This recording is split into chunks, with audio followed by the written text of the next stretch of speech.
Bueno, damos inicio a este ciclo de podcast o podcast, como ya hay un nuevo formato que se llama Piezas de la Memoria, un podcast que está producido por el Centro de Estudios de Derechos Humanos de la Universidad de la Frontera y también de la carrera de periodismo también de la UFRO.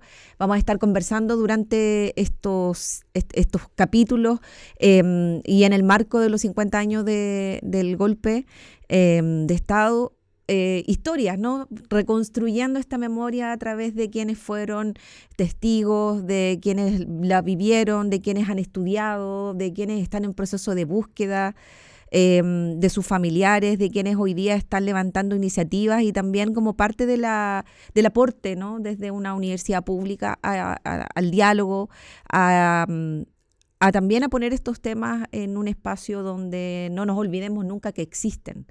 Y no solo en una fecha específica. Así que vamos a estar también en este capítulo, en este inicio. Nos tiene muy contentos también estar con Nicole Rullí, quien es directora también del Centro de Estudios de Derechos Humanos de la Universidad de la Frontera. Nicole, ¿cómo estás? Bienvenida. Muchas gracias, estoy muy contenta de estar aquí. Y nuestro invitado que tuvimos también a raíz de su presentación de su libro, y invitado por el centro también, de tenerlo en la UFRO, Manuel Guerrero Antequera, quien está hoy día sociólogo y con quien vamos a conversar también de tu libro, Manuel, y también de tu historia, que eso también yo creo que es muy importante para quienes vean y escuchen el podcast después, conocer un poquito más en profundidad. Así que gracias, Manuel, por estar en este inicio de este ciclo de podcast. Muchas gracias a ustedes por recibirme. Bueno, la idea es que sea, bien, los contaba antes de iniciar, una conversación, que nos sintamos en un espacio protegido, ¿no? Tú bien lo decías ayer en la presentación de tu libro acá en la UFRO, Sociología de la Masacre.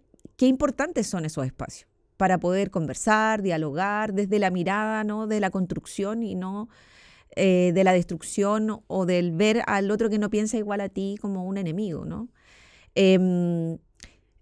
Cuéntanos un poco también cómo nace este libro. Ya vamos a ir recorriendo tu experiencia de vida, donde en el fondo lo que se busca también es mostrar cómo se produce la violencia, ¿no?, en contextos sociales, políticos, y también cómo hoy día es tan importante hablar de aquello, no solo en el contexto de estos 50 años, sino que cuando vemos que en el mundo están pasando cosas.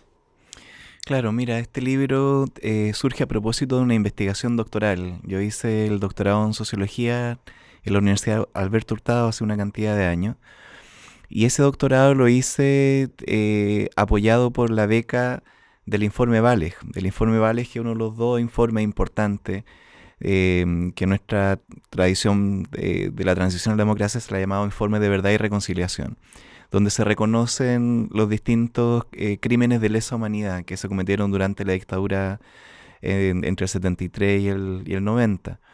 Y el informe Valeg es sobre prisión política y tortura. Y a propósito de una parte de mi biografía, cuando niño estuve en el Fuerte Silva Palma, en Valparaíso, detenido junto a mi madre, a mi padre, a mi abuela y a mi hermanita. Y producto de eso, entonces, aparezco en la nómina de menores de edad presos junto a sus padres. Y esto habilitó que pudiéramos hacer estudios, fue una de las medidas reparatorias de la democracia, hacer estudios de pregrado, y en ese momento también se apoyaban los de posgrado. Hice el doctorado en Sociología con la beca Valeg. Y por lo tanto, cuando lo terminé, me hice la pregunta, a ver, ¿qué proyecto de investigación vale la pena hacer? Y dije, voy a investigar algo que le pueda devolver a la sociedad aquello a que la sociedad me ha permitido estudiar esto. Y me propuse, a propósito de una canción de Los Tres, el primer disco de la banda Los Tres, en el año 91, Álvaro Enríquez canta en un blues que se llama Flores Secas, dice, viví la masacre sin saber por qué. Y esa canción de alguna manera siento que expresa muy bien a quienes vivimos el golpe o la dictadura desde la infancia, siendo niños y niñas, donde esta violencia estuvo dirigida en algunos casos a ciertos blancos muy específicos. En el caso de mi familia, fundamentalmente hacia mi padre, que había sido un dirigente joven comunista de la Unidad Popular. Sin embargo, más allá a quien estaba dirigida la represión como un blanco, todos nos vimos afectados por esta violencia, y también los niños y niñas. Y en ese momento no tenía la herramienta para poder entender lo que estaba pasando. Entonces, recogiendo esa pregunta, viví la masacre sin saber por qué, recogí el por qué. Y este libro lo que hace, ahora ya escrito como un libro, no como una tesis doctoral, es abrir la reflexión atravesando el testimonio personal, porque es un conocimiento situado, yo reconozco el lugar de donde investigo, abre la reflexión hacia las distintas violencias que se ocuparon en el siglo XX en Occidente, que se llamó el siglo de los genocidios. Las aniquilaciones, los terrorismos de Estado, las guerras civiles, distintos tipos de exterminio, y haciendo ese análisis comparativo, tratar de llegar a distintos conceptos que nos permitan nombrar la violencia que nosotros vivimos durante los 17 años de dictadura. ¿Qué es lo que fue? Hemos dicho que son violaciones masivas y sistemáticas a los derechos humanos, es cierto, pero desde el punto de vista de la violencia que se ejerce. Y el libro entonces abre esa reflexión y desarrolla desde el lenguaje de las ciencias sociales este instrumental para ofrecerle a la sociedad unas herramientas que le permitan leer su propia experiencia y cada uno ubicarse en esa lectura. Creo que ahí la sociología en este caso puede aportar junto con la vivencia también darnos algunas herramientas que nos permitan leernos. Y ahí tú bien hablas, ¿no? de cómo se ha estructurado también la violencia, la producción de la violencia en varios contextos. ¿Cómo desde una violencia simbólica pasamos a la violencia directa? Donde ayer, en estos días, digamos que estuviste acá en la universidad, también sale este tema, ¿no? Cómo hoy día, cuando estamos viviendo procesos políticos, sociales, donde hoy día hay que reflexionar sobre lo que pasa no solo en Chile, en Europa y en otros lados, la violencia simbólica, cuando hablamos también lo mencionabas, del negacionismo, ¿no? Pasa o está esta delgada línea hacia la violencia, pasar a la violencia directa. ¿Cuándo hay que poner esa alerta? Claro, cuando uno estudia estos distintos procesos donde se usa violencia, en los casos de genocidio, por ejemplo, para aniquilar, exterminar a una población, en los casos del terrorismo de Estado para atemorizar al conjunto de la población y que desaparezca la disidencia, la diversidad, etcétera. Un proceso que siempre está a la base, porque la violencia la realizan en su mayoría personas comunes y corrientes. Hay ciertas personalidades que pueden tener problemas patológicos desde el punto de vista psiquiátrico, pero gran cantidad de los funcionarios que realizan esto y también de parte de la población quienes adhieren a esta violencia de distintas maneras es gente común y corriente, que en esos contextos realizan actos que en periodos de paz, aunque sea conflictiva, jamás lo harían. Y un proceso que está a la base de este tipo de violencia, como por ejemplo torturar a un otro, como política de Estado, es el proceso de deshumanización del otro, que es cuando expulsamos de la comunidad moral de iguales a quienes son nuestros semejantes. Y hay una primera alerta que debiera llamar la atención, el uso del lenguaje, de las metáforas, de cómo nombramos esa diversidad. Cuando a las personas que piensan distinto se les nombra, por ejemplo, con metáforas animalistas, exterminados como ratones, fue un titular de La Segunda, a propósito de las ejecuciones y desaparición de militantes del MIR, en el contexto de la Operación Cóndor, que fue una operación de coordinación de las distintas policías políticas de la dictadura militar del Cono Sur. Ahí el titular no dice, y hay la función de los medios de comunicación, no está diciendo un grupo de militantes de la guerrilla, lo que sea, fueron ultimados en tal y tal, dice, exterminados como ratones. Ahí ya tenemos un ejercicio de deshumanización que va habilitando que se naturalice esa violencia. Cuando a las personas se le trata como objetos, no como personas, sino como cosas. Conocemos, por ejemplo, la operación Traslado Televisores, que cuando cambiaron los cuerpos de los detenidos desaparecidos para que la justicia no los halle, no dicen trasladamos cuerpos, sino televisores. Todas esas son señales, algunas de las alertas tempranas, que en periodos de normalidad, cuando éstas aparecen y la disidencia, la diferencia de opinión al otro distinto se le trata de esta manera deshumanizada, ya es una primera señal de que aquí se podría gatillar una violencia que en algún momento se puede convertir en física, como una política de Estado, por ejemplo. Cuando se quemaron los libros en la Alemania nazi, no solamente se estaban quemando papeles, ya ahí potencialmente ya está los hornos de gas. Es decir, están los crematorios. Está el que si quemamos autores, el día de mañana podemos quemar a quienes lo escribieron, a quienes los leyeron, a quienes lo hacen circular. Entonces esas son alarmas muy, muy tempranas. Y hoy día, cuando, como tú bien decías, aparecen en esta regresión conservadora y nacionalista, populista, que ocurre a nivel global, pero acá en Chile toma su propia característica y se trata la inmigración con cierto apelativo, a los jóvenes que participaron en la revuelta social con otro nombre, en fin, ahí hay cierta alarma que nos debieran movilizar y nos debieran preocupar y debiéramos actuar frente a ellas, porque si las naturalizamos, las permitimos, las normalizamos, estamos de a poquito allanando el camino para que el día de mañana se ejerza una violencia contra esos cuerpos. Nicole, ¿te hace sentido también? Yo creo que aquí igual nos toca, digamos, como formadores de futuros profesionales de las comunicaciones, periodistas, muchos de nosotros que también hacemos docencia, ejercimos el periodismo, somos periodistas. Siempre yo al menos me presento siempre como primero que soy periodista, ¿no? Y ahí en el lenguaje, en cómo comunicamos, en cómo informamos, cómo contamos. Y bien decías tú, muchos ejemplos hay en la dictadura, cómo los medios jugaron un rol súper importante en aquello. Sí, bueno, en realidad esto se ha comprobado en la historia y concretamente en los campos de concentración nazi. A los judíos se les llamaba trapos, que tenía que ver justamente que los que iban a ser exterminados se les desnudaba y había una montaña de su ropa que después se utilizaba. Y yo descubrí hace muchísimos años que había también un proceso parecido en los cuarteles clandestinos de tortura y exterminación en Chile y en comunicaciones también de los servicios de seguridad, donde se les hablaba de paquetes, ¿no? Que se mandan los paquetes para allá, que tengo 3 paquetes, que...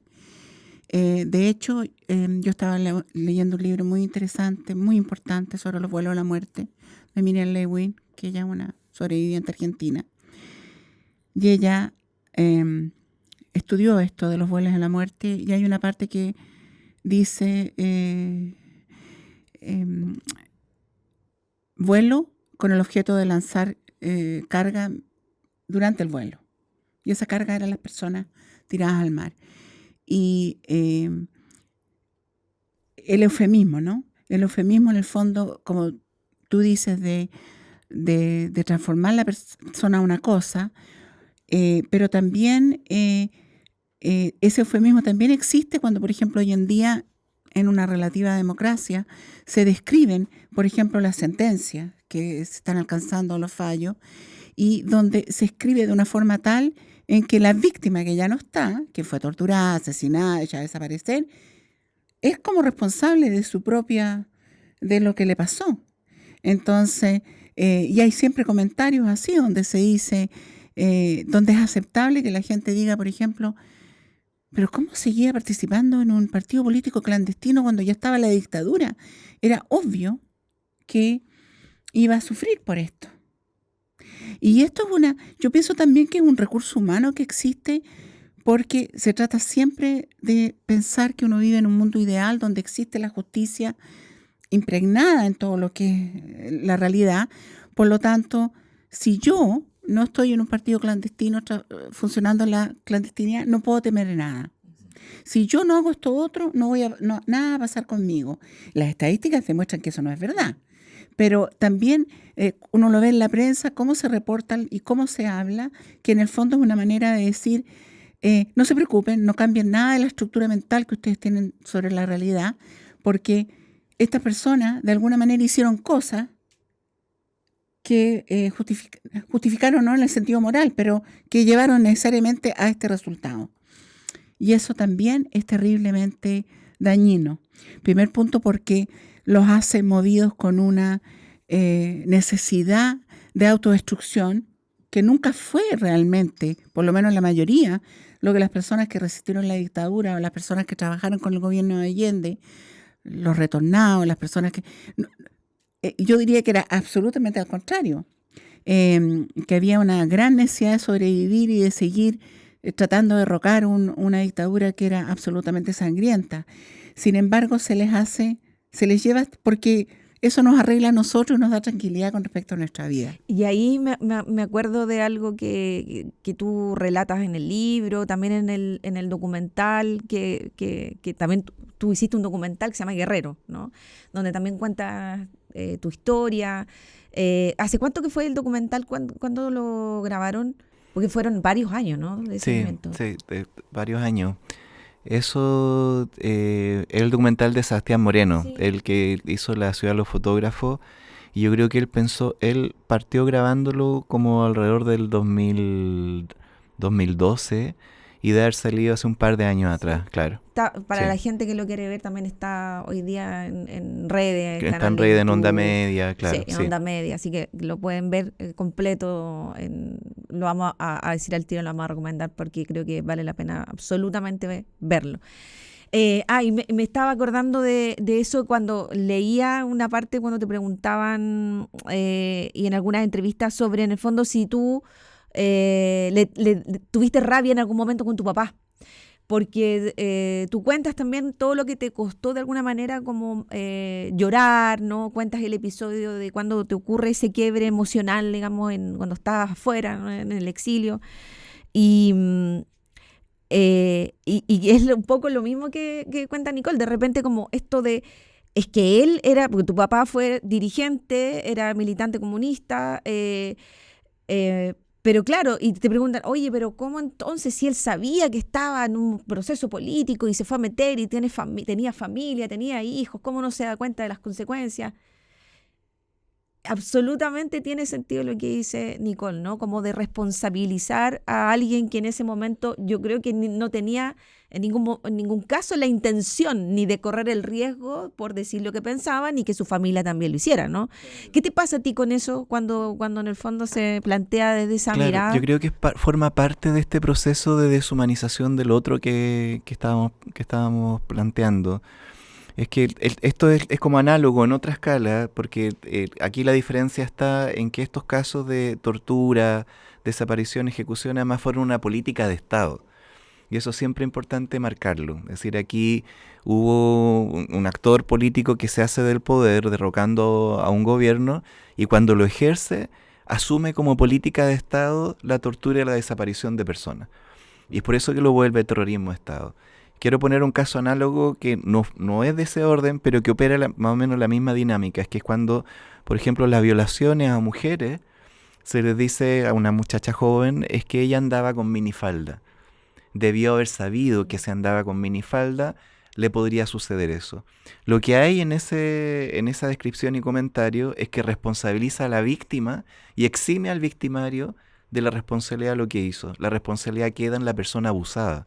En este otro caso, se dice que no eran blancas palomas, seguramente andaban en algo. Ahí está ocurriendo exactamente lo mismo.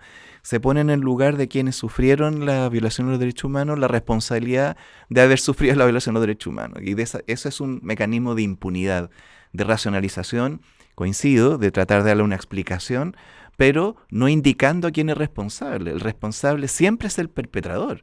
Porque no puede ocurrir una violación en un caso y no se puede ejercer no se pueden violar los derechos humanos de las personas. Ahí donde está mal todo. Y ahí el proceso que coincide es doble. Por un lado, lo que comentábamos delante, hay un proceso de subvaloración del otro, en que lo expulso de la humanidad. Entonces surgen las palabras como subhumanos, humanoides. En el caso de la revuelta, cuando dicen eran alienígenas. Es decir, no estamos reconociendo que hay un sector de la sociedad que tiene una opinión. Le quito la categoría ser humano, es menos. Pero por otro lado, al mismo tiempo hay un proceso de sobrevaloración. Esta persona que está ahí, desnuda, neutralizada, es un enemigo todopoderoso. Para defenderme, tengo que ejercerle violencia. Entonces, ese mecanismo es tremendamente complejo. Y es complejo cuando se traslada al conjunto de la sociedad.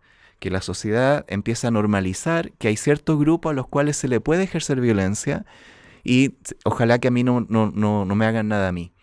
Eso es tremendo porque ahí se quiebra esta idea de que somos una comunidad, que somos responsables en conjunto de lo que nos ocurre. Entonces, a mí lo que me ocurre ahí es que, primero, en un plano muy personal me da un poco de tristeza y pena. O sea, qué pobre tu análisis. Si tú piensas que mi padre merecía ser degollado, o sea, a ver, ¿Desde dónde estáis viendo y viviendo el mundo? Cuando yo logro explicarle, mira, sabes que era un profesor que estaba haciendo clases, que era de oposición porque había una dictadura, y se le secuestró durante estado de sitio, que significa que estaba todo el control del Estado, que involucraron un helicóptero de carabineros, que hubo carabineros del tránsito, pararon el tránsito, que se actuó en toque de queda. O sea, el grado de recurso del Estado y de impunidad para cometer un crimen terrible, que es degollar finalmente a una persona, o 3 personas en este caso, finalmente se empiezan a dar cuenta de que evidentemente la responsabilidad no puede estar puesta en quien fue víctima de esa violación de los derechos humanos, sino que está puesta en otro lado. Y la conversación cambia.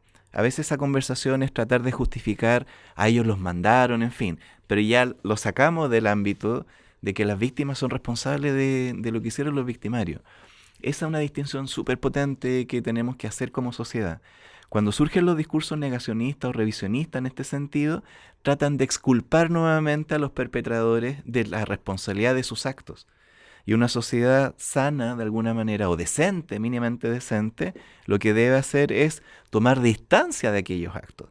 Esos actos no son permisibles, independientemente de lo que haya ocurrido antes. Este acto simplemente no se hace. No se le prende fuego a las personas en la calle, menos de parte de militares, frente a un fotógrafo, a Rodrigo Rojas de Negri. Eso es una barbaridad. Y además, cuando es política de Estado, es un crimen de lesa humanidad. Ese tiene que ser un acuerdo civilizatorio. Quien se sale de esa línea, ahí tiene que responder esa persona, pero no el resto de la sociedad. Tenemos que marcar muy, muy bien esa delimitación. Y ahí como Nicole, bueno, y tú, Manuel, ¿cómo ven eso, digamos, hoy? Cuando vemos, por ejemplo, que una parlamentaria duda, ¿no?, de la ceguera, ¿no?, de la invalidez de la senadora Fabiola Campillay, ¿no? Y que llamativamente, aun cuando hay un grupo que dice, o sea, como tú, ¿no?, ¿a quién le cabe en la cabeza poder pensar que? Pero hay otro grupo que engancha con ese discurso, ¿no? Es que yo pienso que nosotros cuando analizamos la situación que tenemos ahora, se nos olvida lo más importante. Es como un mantra para mí. Pero la dictadura nunca fue derrocada. La dictadura entregó el poder negociando con su propia perpetuidad personal, digamos, beneficios, cargos, robos al Estado, a través de no los que hicieron la resistencia a la dictadura, sino que una parte pequeña de los que resistieron a la dictadura, pero ciertamente la mayoría de las personas o grupos que resistieron a la dictadura y que hicieron la situación intenible para la dictadura, están muertos o desaparecidos, o fueron presos, torturados, etcétera, relegados, exiliados forzados. Entonces, ¿qué pasa? Que esta porción pequeña, digamos, del movimiento antidictatorial, la porción que empezó a resistir muy, muy tarde, y muchos de ellos involucrados en algún estado, hicieron un acuerdo donde se sentaron a una mesa y decidieron qué es lo que estaban dispuestos a dar, para qué, porque Pinochet sabía que era insostenible seguir manteniendo la dictadura con respecto al panorama internacional. Y ahí se crearon un montón de acuerdos que se han respetado, pero a sangre ahora, como por ejemplo, nunca quitarle la presidencia a Pinochet, nunca decir, no, vamos a sacar, vamos a rayar, no hubo tal presidencia porque él era un dictador. Él siguió siendo senador designado, él siguió moviéndose por Santiago con más escolta que el presidente. Entonces, de ahí nosotros venimos mal. ¿Y qué es lo que pasa, por ejemplo, cuando nosotros vemos la Segunda Guerra Mundial, que necesariamente tenemos que traerla muchas veces en estas conversaciones?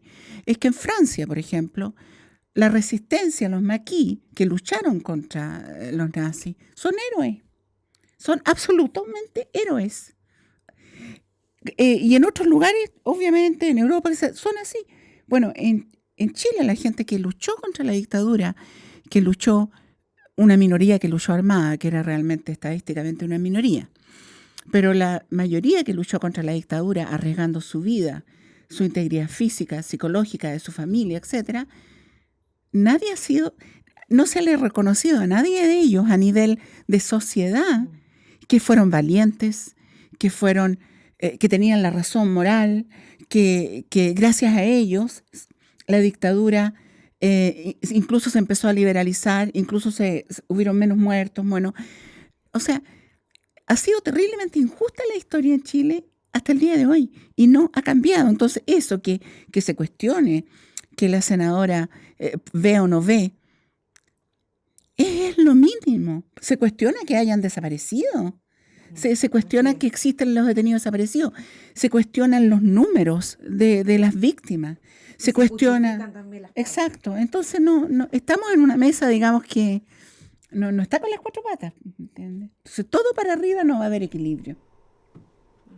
Sí, ahí yo coincido que hay como desde el lenguaje ahora de como el derecho internacional de los derechos humanos y de los procesos de transición de gobiernos autoritarios, dictatoriales o genocidas a sociedades democráticas o post-genocidas, se habla de la justicia transicional como una categoría para nombrar que para que estas democracias jóvenes realmente sean sustentables y robustas, tienen que tomar por lo menos las medidas de establecer la verdad de los hechos, que es un reconocimiento oficial de que el Estado violó, hacer las investigaciones y con la sanción y el castigo a los culpables, con Estado de Derecho, por supuesto, entregar reparación a quienes sufrieron esas violaciones a los derechos humanos, hacer ejercicios de memoria permanente para que esto no se olvida, y de esa manera se establece como un estándar moral, como una especie de pacto, de acuerdo social, de que esto es repudiable, en ningún caso repetible ni revisable, sino que esto simplemente no puede ser el lugar de la memoria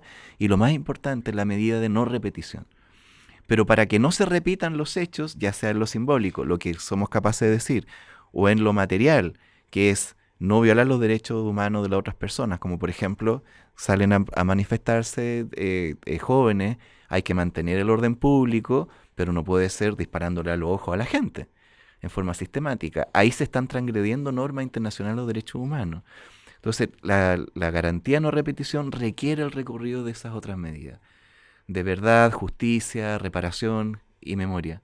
Y transformaciones estructurales. Y ahí la pregunta que surge es, a propósito de quienes, si fueron la Fuerza Armada y de Orden, quienes en su mayoría con participación civil y también de la población en distintos momentos. Pero fundamentalmente ahí está, porque fue una dictadura militar con apoyo cívico y participación. Si son la rama de la Fuerza Armada y Carabineros quienes violaron los derechos humanos, ¿cuáles son las transformaciones al interior de estos cuerpos armados? ¿Cuál es la relación de la sociedad civil con sus cuerpos armados? ¿Cuánto sabemos de cuál es el tipo de doctrina a partir del cual se están siendo formados? En Chile sigue habiendo una separación tremenda entre la sociedad civil y el mundo militar, al punto de que hay sistemas educacionales propios, sistemas de pensiones propios. Es decir, no se ha producido ese encuentro y de esa manera desconocemos lo que está pasando allá adentro. Y a mí me parece eso tremendamente dañino, no solamente como garantía de no repetición, sino para todos aquellos jóvenes que ingresan a la Fuerza Armada y de Orden. Yo no quisiera que esos jóvenes pasaran lo que pasaron los conscriptos que entraban en la época de la dictadura, quienes eran sometidos a torturas, por ejemplo, para hacer boinas negras. Aquellos que se convertían en comando eran quienes eran capaces de sobrevivir lo peor que luego ejercían ellos respecto a otros. ¿Está ocurriendo eso hoy día o no? ¿A cuánto ha costado en Chile de sacar los cuadros de Merino, de General Contreras, el teniente coronel Contreras, el nombre de Augusto Pinochet en algunas partes? Estas no son señales menores, son muy importantes para esos propios cuerpos armados. O sea, aquí hay varias cosas pendientes. Se ha avanzado en algunas áreas, en estos informes de verdad, por ejemplo, que son bastante importantes, pero hay otras que han sido insuficientes. Y esa insuficiencia, por realismo político, por acuerdo, por negociación, la razón que haya sido, luego, tal como en el psicoanálisis que dice todo lo reprimido siempre regresa, se expresa después. Y se expresa en la forma de estallido, se expresa en la forma de desafección a la política, se expresa en la forma de desfalco al interior del ejército, etcétera. Entonces, mientras no tomemos este tema en serio, en forma responsable, es algo que se va a seguir repitiendo, pero respecto a otros cuerpos seguramente. quizá ya no va a ser respecto a la izquierda como ocurrió, pero sí respecto a la disidencia sexual, respecto al migrante y respecto a los pueblos indígenas, etcétera. Tú lo mismo hablabas sobre sobre el ejercicio de la violencia desde toda esta, no solo desde lo político partidista, ¿no? O ideológico, sino que también hablabas, por ejemplo, de lo que acabas de decir, las disidencias del pueblo mapuche, de los pueblos originarios. Y aquí lo hablamos hace un ratito desde lo local, ¿no? Porque estamos haciendo este podcast desde una universidad pública, ¿no? Desde una ciudad del sur. Poco hemos hablado, ¿no? De cómo se vivió acá en la región y específicamente desde el mundo de la ruralidad, desde las comunidades indígenas, Nicole, la dictadura, ¿no? Como muchas veces, claro, que se habla sobre el tema de las reformas, de que se quitó tierra, pero también hay una profundidad mucho mayor ahí. Bueno, esta zona en particular fue terriblemente importante durante... antes de la Unidad Popular y durante la Unidad Popular, porque aquí sucedió algo que yo creo que no ha vuelto a suceder, que es cuando confluyen fuerzas políticas, fuerzas tradicionales mapuche y fuerzas políticas de izquierda. Aquí había mucho trabajo rural con respecto a lo que era recuperación de tierra, donde estaba sobre todo con el MCR del MIR y muchos líderes naturales mapuche. Y en el fondo eso también hizo que a través del MCR la política no se llevara a cabo solamente en las ciudades, ¿no? En general el campo, aquí si se quiere, estaba muy politizado y esas experiencias también de corrida de cerco y todos en el fondo se enfrentaron con el latifundio en esta región que era y sigue siendo muy fuerte. Y eso hizo que se desatara una violencia horrorosa durante Frei y también durante el gobierno de la UP. De hecho, yo siempre lo digo, pero parece que nadie lo recuerda, porque las Fuerzas Armadas comenzaron a torturar durante el tiempo de la UP, en el último año, cuando... al final ustedes saben que los ministros, el gabinete estaba conformado por militares, que Allende había entregado el poder a los militares, concretamente el Ministerio del Interior y todo lo demás. Pero aquí hay un caso muy conocido que es en Nehuentúe, la costa, donde hubo un evento de represión, pero con la misma crueldad de la dictadura, o sea, gente que se ató a unos helicópteros y se le dejó caer en lugares, tortura, y esas torturas implicaron a líderes mapuche, a líderes rurales y también a personas del MCR y del MIR. El 11 de septiembre habían miristas y habían campesinos líderes en la cárcel que fueron a ser buscados a la cárcel para llevarlos al regimiento para torturarlos y ponerlos en el circuito, digamos, de tortura, muerte, desaparición, etc.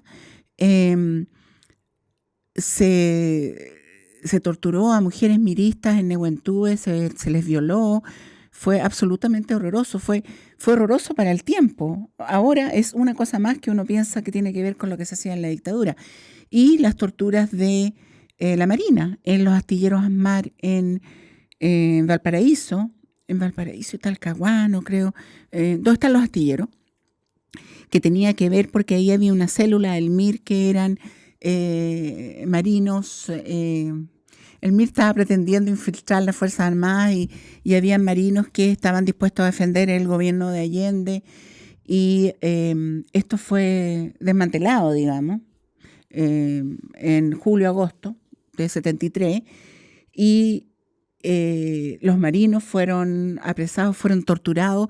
Hay revistas que te cuentan las torturas horribles que les hicieron a los marinos, muchos de ellos muertos, y a los miristas que estaban, eran las torturas del astillero ASMAR, que se le preguntó muchísimas veces a Allende en la prensa y todo, y nunca contestó, porque estaba era una situación que ya se le había escapado todo de las manos, y en el fondo yo siempre pienso que ese era el golpe, ¿okay? Ese fue el golpe, como en julio, agosto, ese fue el real golpe.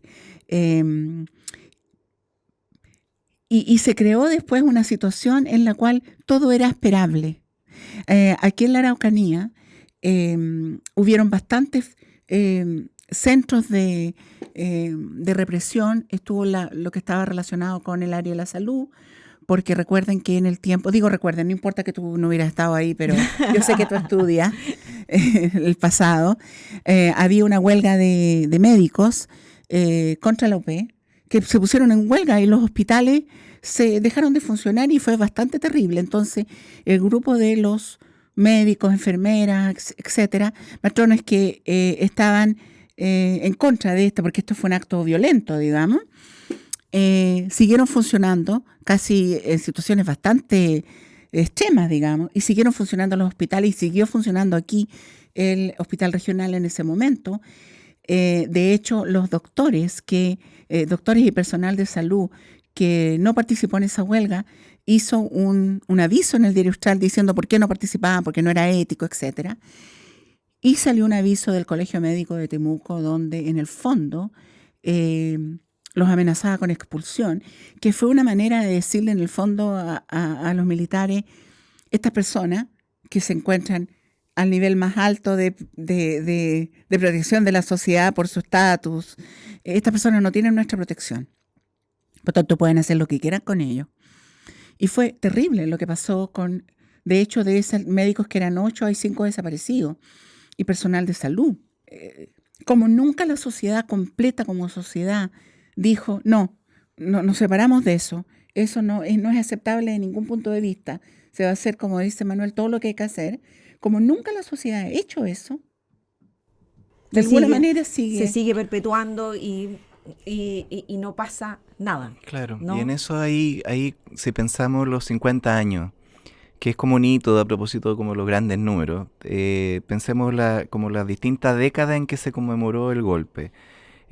Cuando se cumplieron 10 años, al 83, fue como la toma estábamos en dictadura, la toma de conciencia de la sociedad, de sus propias capacidades. Reaparecen distintos actores políticos que estaban retornando al exilio, que se venía a la clandestinidad, que se reorganizan en las poblaciones y hay un trabajo territorial de las iglesias populares, en fin, y aparecen las protestas nacionales. Entonces el 83 se conmemora protestando para recuperar la democracia. El 93 ya estamos en los primeros años del retorno a la democracia y el informe RETIC sobre ejecutados políticos y detenidos desaparecidos. La toma conciencia de la sociedad de que existió el terrorismo de Estado y está ahí. El año 2003, a los 30 años, es el informe Valeg. La toma conciencia de que la práctica de la tortura fue una práctica permanente de política de Estado. Más de 38.000 casos calificados, deben haber sido muchos más. El 2013 fue la conmemoración en los 40 años, donde el golpe militar se le agrega cívico-militar. Es la toma de conciencia que esto no solamente fue en la Fuerza Armada, sino con la élite empresarial que le entregó la infraestructura. La pregunta ahora, a los 50 años, ¿qué es lo que le agregamos a esta conmemoración? ¿Qué es lo que lo hace distinto? Porque las otras, cada una fue agregando algo. Yo creo que aquí hay una gran oportunidad. La oportunidad es que a 50 años empecemos a tomarnos las cosas un poco más en serio y hablar francamente sobre estos temas, y especialmente desde memorias ya no institucionales que cumplieron un rol, sino que son las memorias que surjan a partir de los propios espacios de vida, de trabajo, de estudio, de la familia. Y poner al descubierto en esas conversaciones, poner al descubierto qué pasó con esta violencia, cómo fue posible, qué roles cumplimos cada uno. Ahí ese tejido social está fragmentado. Y ahí vamos a encontrar no solamente esta parte represiva tremenda, sino afortunadamente vamos a encontrar pequeños heroísmos de gente que no va a aparecer en los grandes documentales, nada, sino especialmente, por ejemplo, en el rol de la mujer. En la conversatoria ayer aparecía en el rol de las abuelas, que se enfrentan a un regimiento, en el testimonio que recién comentaba decía, se estaban llevando a una persona, pero es su pareja la que va exigiendo, déjelo en la casa, que también aparezca en estos lugares más luminosos, porque de alguna manera nuestro pueblo en distintos roles también fue capaz de hacerle frente a esto. Fue capaz de volver a organizarse, fue capaz de volver a creer. Yo creo que eso es necesitamos la verdad de lo ocurrido, de la represión, pero necesitamos también la verdad de nuestra capacidad que podemos sobrellevar, resistir y generar algo distinto a esta historia. Porque si no vamos a seguir repitiéndolo por decenas de años más.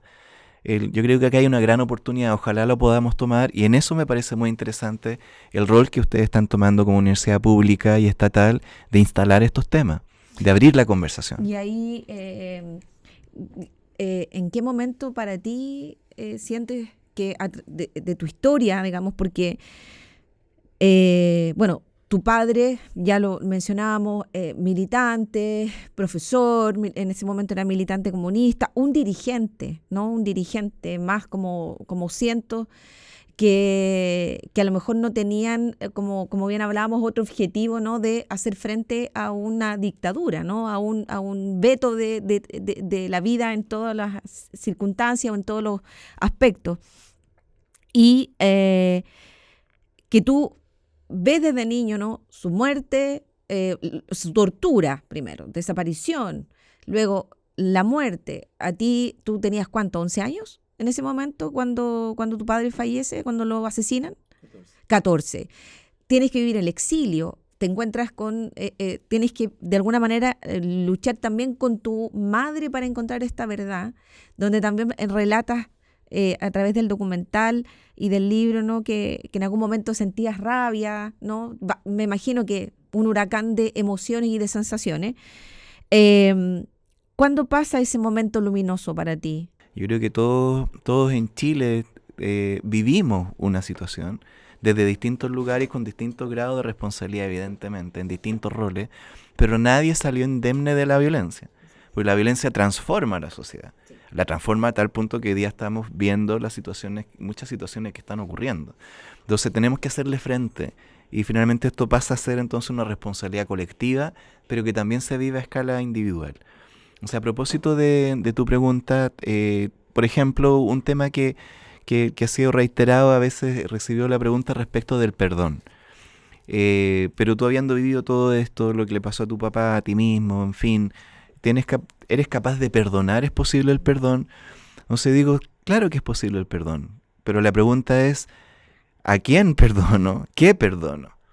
Entonces, a mí, una de lo que más me ha costado perdonar, y este es un ejemplo de ese proceso por el cual tú me preguntabas, lo que más años me tomó perdonar fue perdonarme a mí mismo. Porque cuando yo tenía 14 años, yo ya había vivido esta situación a los 6 años con mi papá. Y ahí lo encontramos y fueron una serie de circunstancias que permitieron hallarlo vivo. Él potencialmente iba a ser uno de los más de los detenidos desaparecidos. Toda su generación prácticamente estaba detenida desaparecida. Lo que explica en parte por qué él, luego de 5 años en el exilio, retorna, ingresa nuevamente a la lucha social como dirigente sindical de los profesores y sabiendo que lo podían asesinar, finalmente lo toman y lo asesinan. Entonces uno puede decir, ¿pero por qué volvió? Bueno, tú no volverías si todos tus compañeros y amistades no estarían desaparecidas, no quisieras que encontrarlo. Él no podía vivir si no era buscándolos. No podía vivir con ese dolor de la sobrevivencia si no se ponía en función de la búsqueda de sus camaradas, de su generación. Estamos hablando de gente que tenía 24, 25 años. Él retorna. Y cuando ya lo secuestran el 29 de marzo del 85, y era en mi colegio, entonces yo estaba presente, lo busco por todas partes, por supuesto con más personas, pero en mi esfera personal había que hallarlo porque si no yo sabía que lo iban a matar. Y lo mataron. Y a mí eso me costó mucho perdonarme. Por eso es que no podía llorar, porque estaba con rabia, pero la rabia fundamentalmente era conmigo mismo. Y me tomó mucho tiempo, yo diría varios años, darme cuenta que yo era un cabro chico de 14 años y que estaba cargando con una tarea impuesta por el entorno, pero también por mí mismo, que no estaba en mis manos hacerlo. Que aquí hay distintas responsabilidades. En primer lugar, responsable de su asesinato es quienes lo asesinaron. Por otra parte, hay decisiones de militancia de mi padre que lo expusieron a ciertos riesgos, pero fueron decisiones ciudadanas porque si había gente que no tomaba riesgo, no íbamos a salir nunca a la dictadura. Y el segundo que me tocó perdonar fue a mi propio papá, porque durante muchos años yo viví sin padre. Entonces viví mi adolescencia sin papá, mis pololeos, cuando salí de la enseñanza media, cuando fui papá yo mismo, cuando salí de la carrera, etcétera. Yo aprendí a afeitarme solo, daba la ausencia de mi padre, además de la ausencia económica que impactó a mi mamá. Yo tenía mucha rabia. ¿Por qué no te fuiste al exilio, papá? Hasta que me di cuenta de que él evidentemente no se expuso al peligro para hacerme un daño a mí, Exacto. Un sino poco en lo que hablábamos al asumir, principio. era asumir un rol ciudadano, para que otros no vivieran lo que yo mismo había vivido. El tercero que me ha costado mucho perdonar es al partido de mi papá. ¿Por qué no lo protegieron? ¿Por qué no le dijeron que se fuera del país? Hasta que con el tiempo, y tengo una relación de ida y venida en los afectos, darme cuenta que él era una persona completamente tomada sus decisiones. El partido le dijo muchas veces, pero también se trata de una institución de personas y estaban asumiendo una tarea todos. El responsable no es el partido. Entonces, esos han sido los procesos. Aceptar y perdonar a Chile. Este país que permanentemente mata a las mejores personas. ¿Qué es lo que nos pasa? ¿Por qué este país tenía que hacerme esto? Y de a poco yo volví a Chile, aquí creé a mis hijas, fui concejal 4 años, en mi comuna donde yo nací, etcétera. Es decir, no es el país completo, hay distintas posiciones. Y así podemos seguir avanzando. Y de repente viene la pregunta, ya, está bien, pero respecto a los asesinos de tu padre, ¿perdonaría? Y ahí yo en las condiciones que estoy al día de hoy, yo diría, justicia, nada más ni nada menos. Y del perdón, respecto a los asesinos, justicia, nada más ni nada menos. Ni venganza, ni revanchismo. Justicia. Sin que haya justicia, lo del perdón ni siquiera es formulable. Y en esa situación están la mayoría de los familiares de detenidos desaparecidos, la mayoría de los familiares de ejecutados políticos. Mucha gente. Si están esperando que alguna vez sea posible algo así como el perdón, que es una esfera muy personal, se tienen que dar las condiciones. Y esas condiciones son, nuevamente, verdad, justicia, reparación, memoria y no repetición. Y recién ahí podemos llegar. Yo quiero llegar a llegar a pensar esa posibilidad, pero primero tenemos que salir de los llamados casos emblemáticos, entre ellos el de mi propio padre, El caso de Goyado. o el de los comillas quemados, el de el Letelier, en fin. ¿Cómo que caso emblemático? Aquí todas las violaciones de los derechos humanos tienen exactamente el mismo estándar. Ninguno es más importante que otro. A mí me entiendo la figura, pero siento solidaridad con los muertos de ayer y con los muertos de hoy día. Porque tampoco quienes vivimos la violación de los derechos humanos, que éramos además luchadores sociales, durante la dictadura no podemos desconocer la violación de los derechos humanos cometida durante democracia contra distintas subjetividades, y esas violaciones de los derechos humanos tienen el mismo valor que tienen las ocurridas durante dictadura. Lo que tenemos que asumir como sociedad es la condena a la violación de los derechos humanos en dictadura, en democracia y siempre. Cuando esté configurado ese compromiso, recién creo que se van a dar las condiciones para que empecemos a explorar estos otros caminos que tienen que ver con rearmarnos como personas y rearmarnos como sociedad. ¿Por qué no nos volvimos locos? Que también es una alternativa. La locura es otra alternativa. Y aquí viene lo luminoso. Porque nosotros fuimos criados amorosamente. Nuestros familiares, los luchadores sociales, era gente profundamente humanista. A mí jamás se me enseñó a odiar. Entonces mi recurso frente a la violencia no podía ser el odio. Evidentemente no podía amar al perpetrador, pero puedo llegar a entender por qué se llegan a cometer ciertas situaciones. Y quisiera cambiar a nivel de la sociedad que no se den contextos donde personas normales maten a otras personas. Normal en el sentido de que no tienen problemas psiquiátricos, sino que se tratan contextos en que obligan a personas y finalmente incluso asumen esta sumisión voluntaria. Puedo comprender, pero es distinto a justificar y es distinto a perdonar. Esa otra esfera. Lo luminoso tiene que ver con la formación que nosotros recibimos, que es profundamente amorosa, con nuestras madres, con nuestras abuelas, con nuestras hermanas, nuestras tías, con nuestras amistades y, en mi caso, con la militancia. A mí la lucha social me dio la posibilidad de darle un sentido también a estas pérdidas y entender de que venimos de una larga lucha que lleva cientos de años. Y en esos cientos de años han habido distintos esfuerzos para superar la esclavitud, para superar el racismo, superar el sexismo, superar el clasismo, hoy día para asumir el medioambientalismo. decir, tenemos que seguir expandiendo una sociedad más justa, más amable. Tengo la experiencia de padres amorosos, de amigos amorosos, de una militancia que me apoyó, y creo que ese colchón afectivo a mí me ha permitido seguir avanzando. Fui golpeado, pero he sido construido también con mucha, mucha, mucha fraternidad. Wow, Nicole. Sí, es que eso, el tema de la culpa y del perdón son grandes temas. En realidad son temas filosóficos, ¿no? Y también son temas políticos. Yo pienso que sentir culpa, yo siempre reivindico la culpa. Yo creo que está bien sentirse culpable de cosas porque uno es responsable. Uno es responsable no solo de lo que hace, sino que de a quienes quiere. Justamente el querer a alguien, el tener afecto por algo, te da esa obligación, ¿no es cierto?, de cuidar a la persona.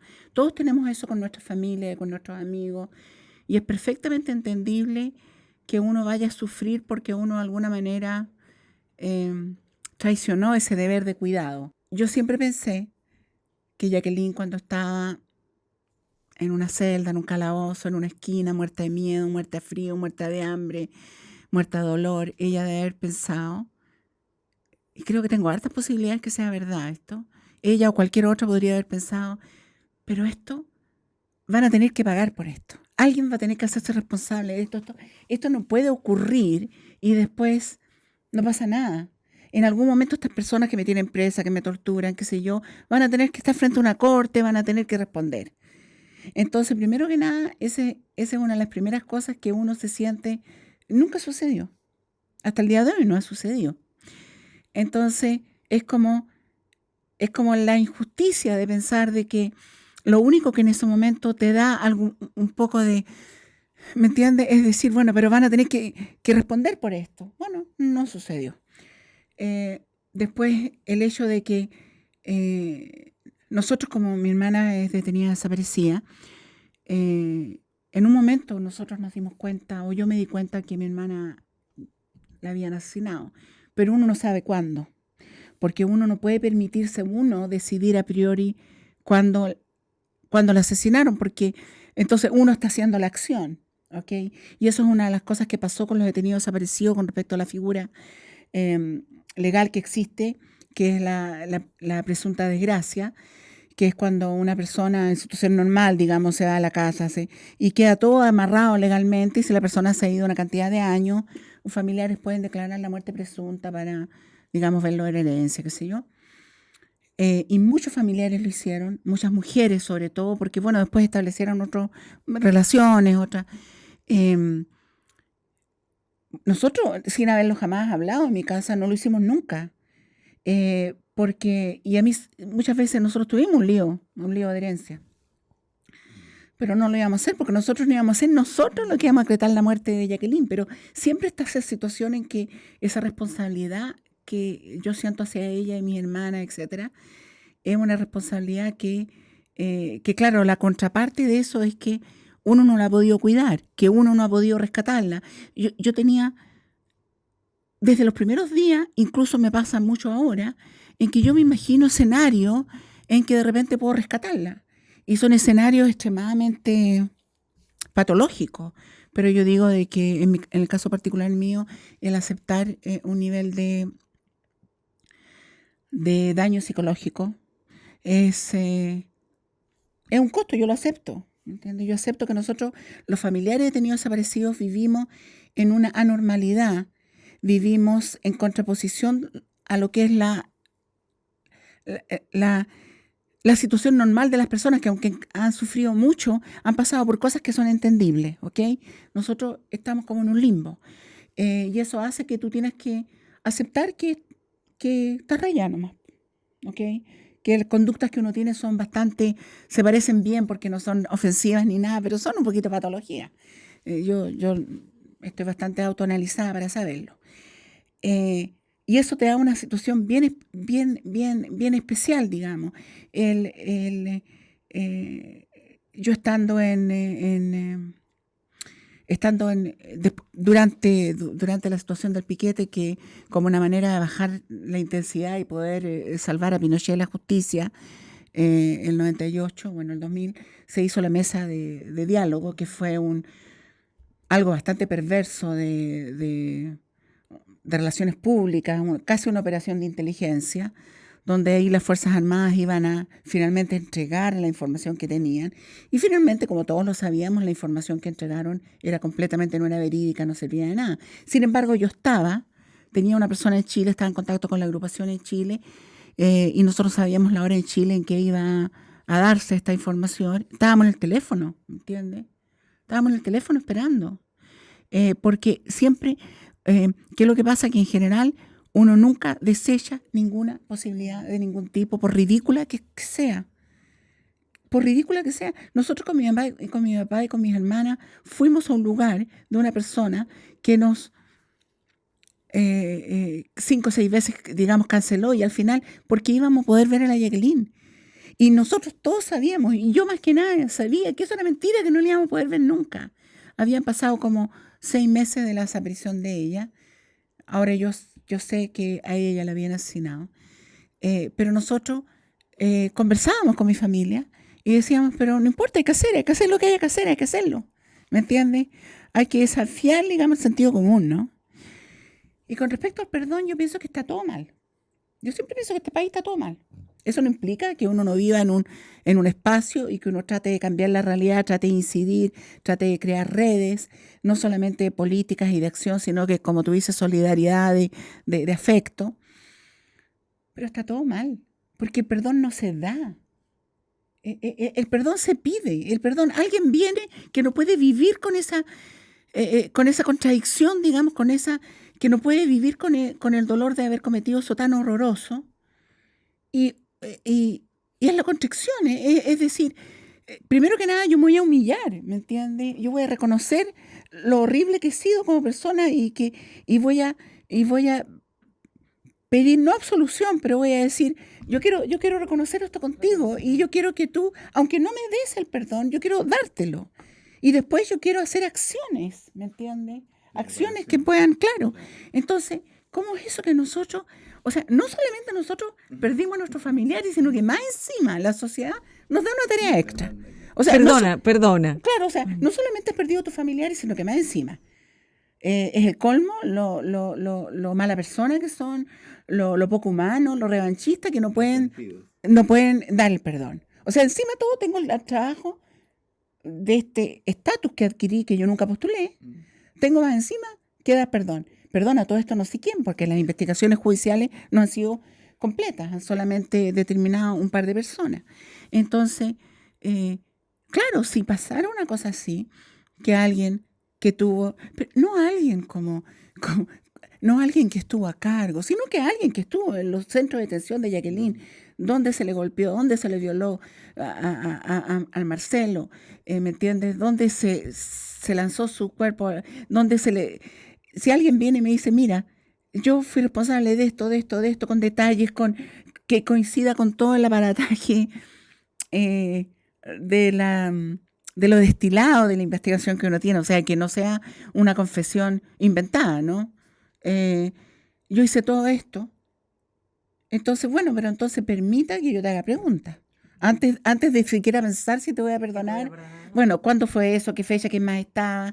Es todo un proceso, porque tú, alguien que te viene a pedir perdón, tú quieres la justicia, por lo tanto y tienes que ir conmigo al juez, tienes que decirlo usted a un juez, porque un perdón conmigo no, etcétera. Entonces, es todo un proceso. Y bueno, a lo mejor todo ese proceso se cumple. Porque claro, una cosa es el perdón, ¿no? Y otra cosa es la injusticia, la justicia o el concepto de la impunidad, ¿no?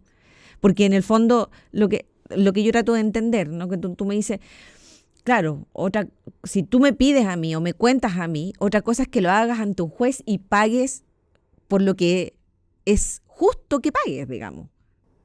No sé si sí, pero también que valides tu historia. O sea, nosotros tenemos historias de personas que han confesado crímenes de la dictadura en Chile que no eran los criminales, porque era el eslabón más débil. Entonces, yo también tengo que evaluar si la persona está confesando algo, si es verdad. O sea, tengo que saber quién más había involucrado, en qué momento, qué es lo que estaba haciendo la persona, qué otro. Yo no quiero solamente que me confiesen a mí qué es lo que hicieron con Jacqueline, quién estaba al lado, qué otra persona que después asesinaron, ¿me entiendes? Entonces, o sea, en el fondo lo que yo no quiero que me diga nada a mí. Yo quiero que esa persona vaya donde un juez y dé un relato que hasta ahora no lo ha dado nadie. O sea, yo lo aclaro. Yo he leído los relatos de los criminales que han sido juzgados, que han declarado. Nadie ha dado un relato con detalles. O sea, es lo mínimo que dicen, son telegramas, ¿me entiendes? Entonces, no, hay que realmente, la verdad tiene que imponerse, ¿entiendes? La verdad. Y a partir de todo su proceso, el perdonar o no perdonar es completamente secundario, ¿me entiendes? Bueno, se nos fue la hora, pensamos que no íbamos a demorar menos, pero son conversaciones tan interesantes, profundas, que yo creo que poner el reloj, ¿no?, para saber cuándo terminar es muy complejo, y creo que quita el espacio a lo que hablábamos un poco al principio, ¿no?, que estos momentos de conversación, análisis. Creo que nos quedaron varios temas también por abordar, o más bien por conversar, más que por abordar.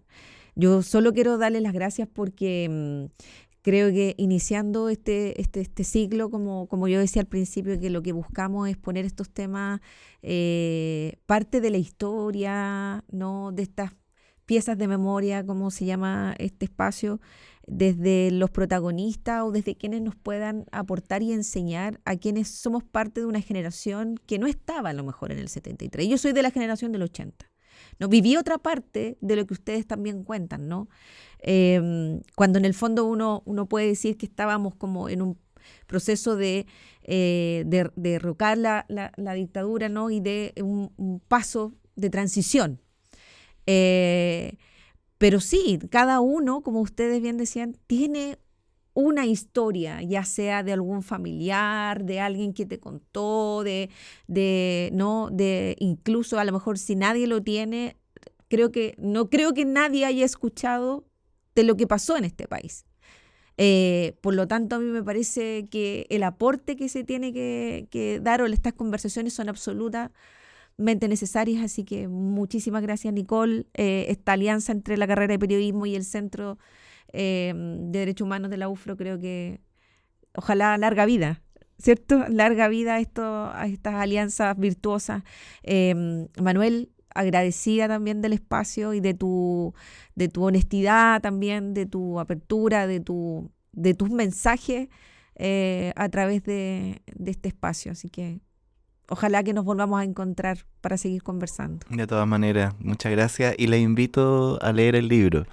Dejamos acá un libro en mi biblioteca, Sociología de la Masacre, la producción social de la violencia, por Editorial Paidós, y también está en librería en versión digital, porque hay herramientas para seguir conversando, discutir y leerse. Así es que muchas gracias por la invitación. Y también el documental, que también está en YouTube. De hecho, para quienes están solo escuchando el programa, en las pantallas del estudio de televisión de acá de periodismo, estamos pasando también imágenes del documental Guerrero. Y obviamente a leer el libro, porque, como bien dices tú, es una herramienta para explicar, ¿no?, muchos fenómenos que hoy día están pasando en Chile y en el mundo. Así que muchísimas gracias a los dos. Y bueno, damos así por iniciado este ciclo de podcast, que me cuesta de repente decir podcast o podcast hoy día, de la carrera de periodismo y el Centro de Derechos Humanos de la UFRO. Así que nos vemos la próxima semana con más invitados. Muchas gracias. A ustedes. Gracias. Chau, chau.